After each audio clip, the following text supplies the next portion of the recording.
नमस्कार, the India top देख रहे हैं आप और मेरा नाम शशांक पांडे है। देखिए, बिहार में एक सीट पर उपचुनाव हो रहा है, बोचहा विधानसभा। इस सीट पर वीआईपी पार्टी के विधायक थे मुसाफिर पासवान। मुसाफिर पासवान की स्वास्थ्य में खराबी की वजह से मृत्यु हो गई और उसके बाद ये सीट खाली हो गया। वीआईपी का दावा कि ये सीट मेरा है, यहाँ से हमारे ही उम्मीदवार चुनाव लड़ेंगे और भाजपा ने वहाँ पर अपना उम्मीदवार उतार दिया। अब इस पूरे प्रकरण को आप समझिए। भाजपा बार बार ये कह रही थी मुकेश सहनी को कि यूपी में अगर मुकेश सहनी हमारा रास्ता रोकेंगे तो भाजपा में हम उनका रास्ता रोक देंगे, और वैसा ही हुआ। वीआईपी का ये सीट भाजपा ने अपने पास रख लिया और वहाँ पर कैंडिडेट भी उतार दिए। बेबी कुमारी भाजपा की कैंडिडेट है और वो वहाँ पर चुनाव लड़ेंगी, लेकिन मुकेश सहनी अभी भी हार नहीं माने हैं। मुकेश सहनी का कहना है कि हम भी अपना उम्मीदवार वहां से उतारेंगे और भाजपा के कैंडिडेट को हराएंगे। देख लेते हैं किसमें कितना दम है। अब मुकेश सहनी दिल्ली चले गए हैं।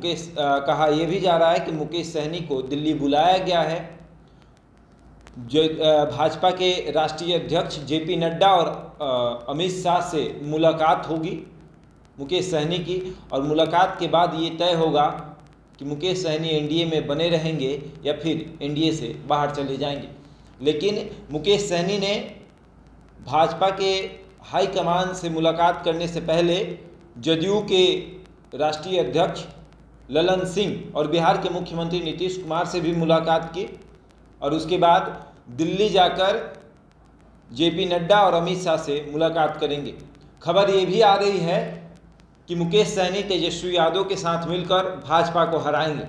हो सकता है इसलिए भी भाजपा ने मुकेश सहनी को दिल्ली बुलाया हो।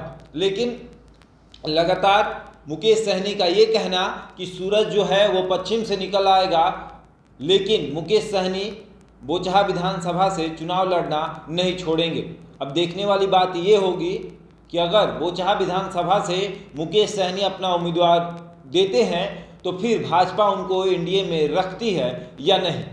वहीं बात करें जदयू की, तो जदयू के संसदीय बोर्ड के अध्यक्ष उपेंद्र कुशवाहा ने भी ये बात कह दी है कि अगर परिवार का कोई सदस्य नाराज हो तो परिवार के बड़े लोगों की ये जिम्मेदारी बनती है कि उसे मनाकर परिवार के अंदर ही रखें। परिवार की बात है, परिवार में मिलजुल कर रहना चाहिए। अगर मध्यस्थता की जरूरत पड़ी तो जदयू मध्यस्थता भी करेगी इन दोनों के बीच में। तो वहीं मुकेश सहनी बिहार के मुख्यमंत्री नीतीश कुमार से मिलने के बाद दिल्ली पहुंच गए हैं और भाजपा के राष्ट्रीय अध्यक्ष जेपी नड्डा से मुलाकात करेंगे, और उसके बाद अमित शाह से मुलाकात करने के बाद वो बिहार लौटेंगे।